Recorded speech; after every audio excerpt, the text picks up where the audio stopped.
아킬레스건이 파열돼서 수술해야 되는 분이다. 그런 경우에서는 절대로 피면 안 됩니다.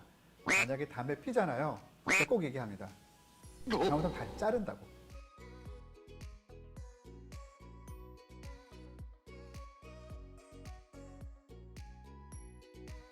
그냥 말 그대로 그냥 꼬매는 거예요. 제가 꼭 환자분한테 설명할 때 뭐라 하냐면 어디 이마 찢어졌으면 이마 막 꼬매지는 것처럼 그냥 힘줄이 딱 찢어졌으니까 그냥 실로 꼬매는 게 다입니다. 수술 자체는 되게 간단해요.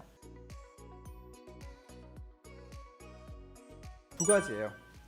하나는 재파열 겁나고 또 두 번째는 뭐냐면 염증 생기는 거죠. 곱는 걸 말하는 겁니다. 아킬레스건 하면 염증 생기면 대책 없거든요. 그래서 어떻게든 염증이 안 생기는 게 치료의 가장 중요한 포인트가 될 것 같아요. 저희 병원을 개원하고 나서 아킬레스건 파열 수술 전국에서 그래도 가장 많이 한 병원 중에 한 군데일 텐데 수술 후에 감염 사례는 0건인 것 같습니다. 그런데 결국에는 왜 없느냐 곰곰 생각해 보면 옛날하고 달라진 거는 저희가 고압연소 치료 기계를 도입하고 나서부터 그래요. 그게 진짜 안 믿기는데 희한해요. 그게 제가 그래서 되게 맹신하는 겁니다.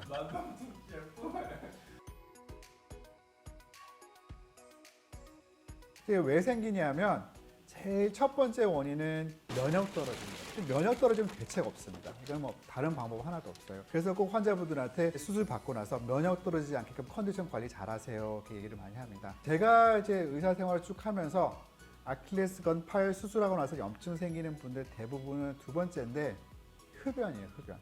담배를 피면 만병의 원인이 되는데 이 아킬레스건 수술하고 나서 염증에도 되게 많은 이제 영향을 미칩니다. 근데 아킬레스건이라고 하는 게 심장에서 가장 먼 데 있어요. 아무래도 혈류 공급이 좀 떨어집니다. 두 번째는 우리가 이렇게 딱 발 보잖아요. 그러면 이 아킬레스건 주위에는 살이 하나도 없습니다. 뭐 예를 들어서 우리 팔이라든지 아니면 뭐 허벅지, 종아리 보면 다 이렇게 살이 많잖아요. 근육도 있고 막 이렇게 지방도 막 다 있는데 그 아킬레스건 주위에는 다 피부 밑에 바로 아킬레스건이에요. 아무것도 없단 말이에요. 그렇다 보니까 혈액 공급이 좀 떨어집니다. 그러니까 아킬레스건 자체도 피가 잘 안 통하고 그 주위의 살들도 별로 혈액 공급이 잘 안 되고 어떻게 보면 약간이라도 어떤 균이 침범을 했을 적에 그때 이제 염증이 되게 잘 생길 수 있는데 흡연을 딱 한 번 딱 하잖아요. 한순간 확 시원해지죠. 왜 시원해지냐면 팔다리로 가는 혈관이 확 수축을 해버린 겁니다. 안 그래도 피가 잘 안 통하는 조직인데 거기에다 흡연을까지 해버리니 그쪽으로 가는 혈액순이 확 더 떨어져 버리는 거죠. 이런 경우에서는 수술하고 나서 예를 들어서 주사를 쓰든지 먹는 약을 쓰든지 항생제를 아무리 쓴다 하더라도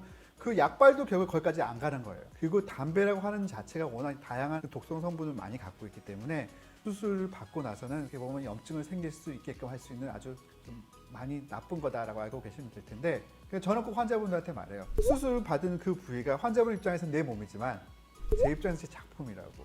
근데 이 작품 다 망가졌다고 꼭 얘기하면 너무 안타까운 거죠. 이 아킬레스건에 염증이 생기면 걷잡을 수가 없습니다. 이거는 절대로 안 나요. 무조건 다시 열고 대공사를 해야 됩니다. 항상 저울질하는 게 뭐냐면 환자가 담배를 피움으로 인해서 그게 우울해져서 면역이 떨어지는 거랑 흡연을 함으로 인해서 마음이 편안해지는 거랑 그게 어느 게 나을까? 근데 그래도 제 경험상 안 하는 게 맞습니다. 이 기회에 끊어라.